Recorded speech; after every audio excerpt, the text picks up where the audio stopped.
there, I'm Libby, and this is the class recap video for intermediate contact staff from August 2015 wildfire. We went through a lot of material in this class, so I'll try and recap it all for you here. We started out by warming up and learning some moves. These are sort of our basic building blocks. We worked on our Steve, coming down one arm and up the other. We worked on the angel roll, which we start from the thumb pointing towards the center point and the tip of the staff behind our back. Pop it down, up, and across. You want to think about keeping this leading arm up at a nice angle so that the staff has something to roll down. And as it comes across, we want to have this arm nice and ready to catch it. We're also turning a little bit towards wherever the staff is. Here, and catch it here. On our Steve, we were thinking about, again, having that nice slope to the arm, nice gentle curve, and keeping that center point right on the arm, around the neck, and on the other side. We also warmed up our halo rolls.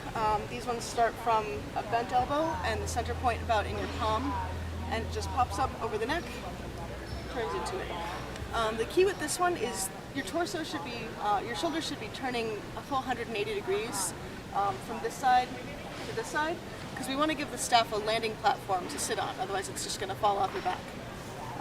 So I'll show it to you from this angle. It comes up over there.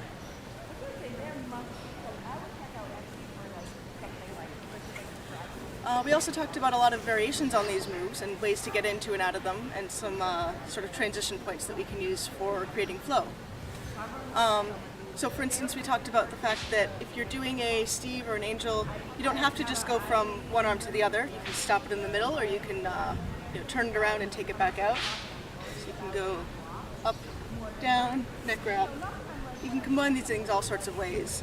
With the angel roll, you can, for instance, start it and then stop it in the middle, take it out. So there's a lot of ways to mix these up. As for some different entries, we talked about a lot of different sort of lock holds. This elbow is a nice one.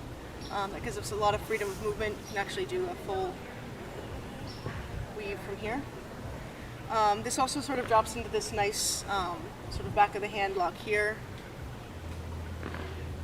And we also talked about some locks.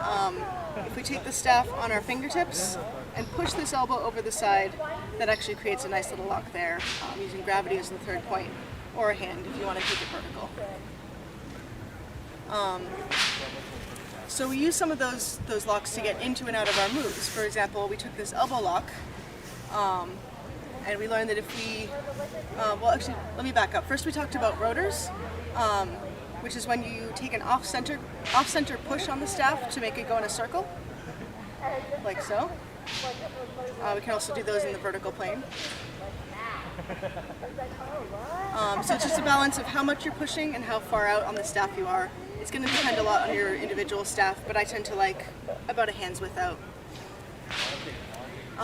So we combined that with this elbow lock, and we brought the staff up, rotor, into a Steve, catch into an elbow lock, and you can loop that back the other way. So there's a lot of different things you can do there. For the angel, we can get into it from a rotor behind us. So you start with the same grip you would normally use to get into it. Pop it up, rotor, and let it fly through. These are really good ways to get into your moves hands-free, to do a lot more contact instead of using that grip to enter. Another thing we talked about is different entry into the halo, and entry and exit, using this sort of duck arm here, or chicken wing. So we start sort of like a conveyor belt. You have the staff behind you, get it onto your wrist, elbow, elbow, hand. So again, that's coming in like a conveyor, lands on the wrist. We bring the arm in, so it lands sort of nice and parallel there, goes over like a halo, lands over here, comes out to the hand. So that one more time at speed. Like that. This can also be looped 360 if you turn into it. A lot of these moves can. I'll show it with this one. So we go elbow. Do you have a forward elbow shot too? Huh? Do you have a forward elbow? As such. So there's a lot of different ways to move around with these. Mix it up a bit. We also had a couple just little little throw-in pieces. This little knee bounce is a nice one. You just take the staff in a nice easy grip, bring the knee up and out. That's a nice way to switch direction and just add a little bit of fun.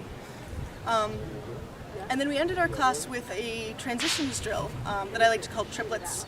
So we just picked a list of, I think we took 7 random moves and tried to connect them together in series of 3. So we do, for example, Steve fishtail halo, work through that a few times, then and then switch to the next 3.